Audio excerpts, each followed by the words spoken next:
नमस्कार दोस्तों, PCS up to date programme में आपका स्वागत है। दिन भर चर्चा में रहे नेशनल, इंटरनेशनल इंपॉर्टेंट इवेंट्स के साथ साथ राज्य स्तर की सूचनाओं को कवर करने वाले इस प्रोग्राम को इस तरह से डिजाइन किया गया है कि आपकी परीक्षा में इससे सवाल बन सके। हम उम्मीद करते हैं कि सभी पीसीएस परीक्षाओं के लिए ये प्रोग्राम बेहद उपयोगी साबित होगा। तो आइए खबरों की शुरुआत करते हैं। हाल ही में पत्रकारिता के सबसे सम्मानित पुरस्कार पुलित्जर अवार्ड 2023 का ऐलान किया गया है। आपको बता दें कि एसोसिएटेड प्रेस ने रूस यूक्रेन युद्ध के दौरान अपने कवरेज के लिए 2 पुलित्जर पुरस्कार जीते। वहीं लॉस एंजल्स टाइम्स ने ब्रेकिंग न्यूज रिपोर्टिंग की और स्थानीय परिषद के सदस्यों के बीच गुप्त रूप से रिकॉर्ड की गई बातचीत का खुलासा करने के लिए पुरस्कार जीता। द वॉल स्ट्रीट जर्नल के पत्रकारों ने 50 सरकारी एजेंसियों में संघीय अधिकारियों के बीच हितों के वित्तीय संघर्ष के बारे में स्टोरी के लिए इन्वेस्टिगेटिव रिपोर्टिंग करके पुरस्कार जीता है। श्रीलंका के राजनीतिक संकट के ब्रेकिंग न्यूज फोटोग्राफी और बुजुर्गों पर यूक्रेन युद्ध के प्रभाव की फीचर फोटोग्राफी के लिए एपी जर्नलिस्ट 2 पुलित्जर श्रेणियों में भी फाइनलिस्ट थे। बता दें कि पुलित्जर पुरस्कार अमेरिका के भीतर अखबार, पत्रिका, ऑनलाइन पत्रकारिता, साहित्य के लिए कोलंबिया विश्वविद्यालय द्वारा दिया जाने वाला पुरस्कार है। यह 1917 में शुरू हुआ था। पुरस्कार 21 श्रेणियों में प्रतिवर्ष प्रदान किए जाते हैं। प्रत्येक विजेता को एक प्रमाण पत्र और 15,000 अमेरिकी डॉलर का नगद पुरस्कार भी दिया जाता है।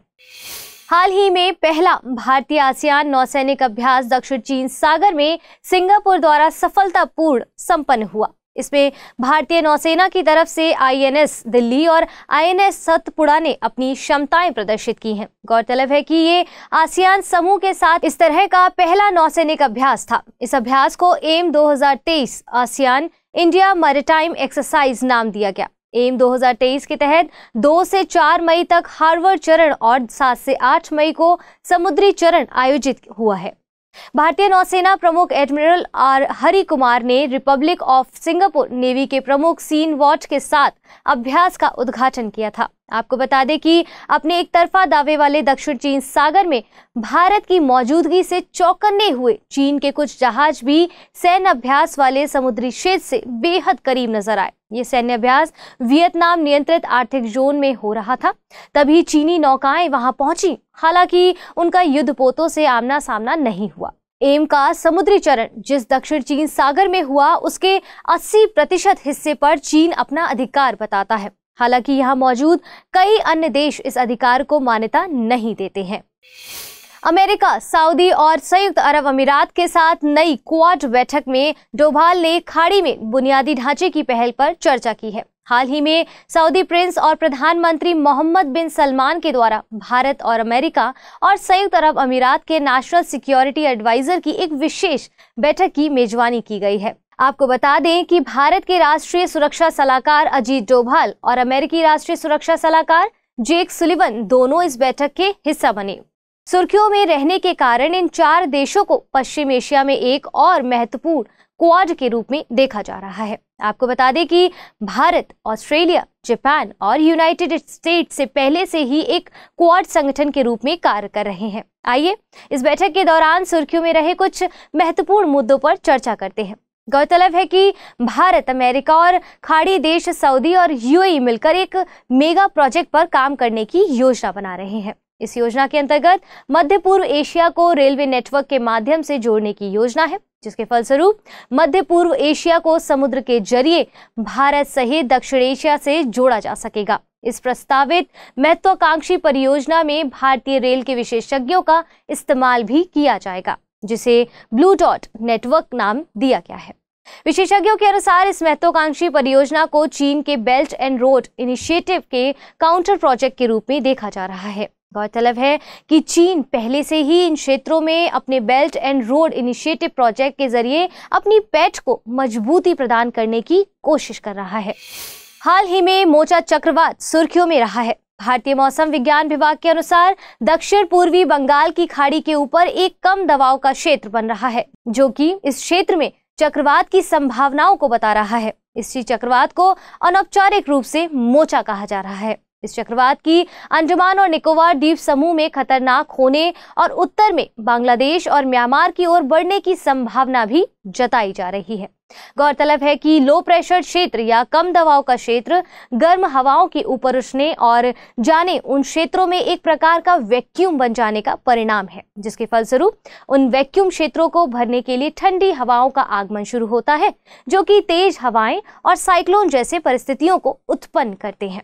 आपको बता दें कि बंगाल की खाड़ी पृथ्वी के टॉपिक क्षेत्र में आती है। यह क्षेत्र गर्मी के मौसम में सूर्य की किरणों से डायरेक्टली प्रभावित होता है, जो कि इन क्षेत्रों के वातावरण को गर्म करता है और लो प्रेशर जोन क्रिएट करने में अपनी भूमिका भी निभाता है। परिणाम स्वरूप हवाएं इस कम दबाव वाले क्षेत्र की ओर चलती हैं और पृथ्वी के रोटेशन फोर्स से संचालित होती हैं। इसको कोरियोलिस बल के रूप में भी जाना जाता है। इसके कारण हवा का डायरेक्शन एंटी क्लॉकवाइज हो जाता है। यही कारण है कि इन क्षेत्रों में आने वाले साइक्लोनों को ट्रॉपिकल साइक्लोन कहा जाता है। आइए उष्णकटिबंधीय चक्रवात के गठन और तीव्रता के लिए कुछ अनुकूल स्थितियों की बात करते हैं। 27 डिग्री सेल्सियस से अधिक तापमान के साथ बड़ी समुद्री सतह, कोरियोलिस बल की उपस्थिति, वर्टिकल हवा की गति में छोटे बदलाव, पहले से मौजूद कमजोर निम्न दबाव क्षेत्र या निम्न स्तर का चक्रवाती परिसंचरण।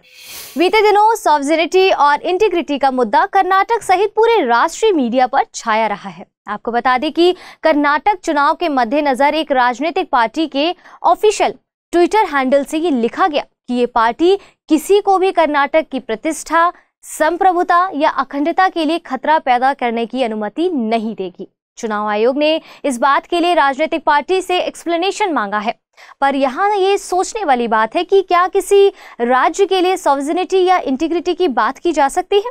अगर हम इसका उत्तर खोजें तो हमें पहले संविधान के राज्यों को दिए गए अधिकारों को समझना होगा। तो आइए आपको बता दें कि भारत के संविधान का अनुच्छेद 1 का क्लॉज 1 राज्यों और केंद्र के बीच मूलभूत संबंध निर्धारित करता है, जहां कहा गया है कि इंडिया, जो कि भारत है, राज्यों का संघ होगा। डॉक्टर अंबेडकर ने इसका अर्थ ये समझाया है कि भारतीय संघ इकाइयों के समझौते का परिणाम नहीं है और घटक इकाइयों को इससे अलग होने या अलग होने की कोई स्वतंत्रता भी नहीं है। हाल ही में सद्गुरु श्री जग्गी वासुदेव के उस बयान पर फिर से विवाद छिड़ गया, जिसमें उन्होंने संत रामदास को छत्रपति शिवाजी महाराज का गुरु बताया। सद्गुरु के इस बयान पर महाराष्ट्र की नेशनलिस्ट कांग्रेस पार्टी यानी कि एनसीपी ने सद्गुरु से बिना शर्त माफी मांगने की मांग की है। आपको बता दें कि ऐसा पहली बार नहीं है कि किसी ने समर्थ रामदास को छत्रपति शिवाजी महाराज का गुरु बताया हो। इससे पहले महाराष्ट्र के पूर्व राज्यपाल भगत सिंह कोश्यारी ने भी यही बात कहकर विवादों में घिर गए थे। समर्थ रामदास को छत्रपति शिवाजी महाराज का गुरु बताने के मामले पर इतिहासकारों में एक मत नहीं है। कुछ इतिहासकार तो ये कहते हैं कि ऐसा कोई ऐतिहासिक साक्ष्य नहीं है जो इस बात को प्रमाणित करता हो कि समर्थ रामदास छत्रपति शिवाजी महाराज के गुरु वही थे। कई इतिहासकारों का तो ये भी मानना है कि संत रामदास के मंदिर के लिए छत्रपति शिवाजी महाराज ने भारी मात्रा में दान दिया था। इस तर्क पर इतिहासकार ये कहते हैं कि शिवाजी ने उस समय के और गुरुओं को भी दान दिया था और संत रामदास के शिवाजी महाराज के गुरु होने की कहानी केवल ब्राह्मण वर्चस्व को स्थापित करने का एक प्रयास है। चलिए अब हम संत रामदास की बात कर लेते हैं।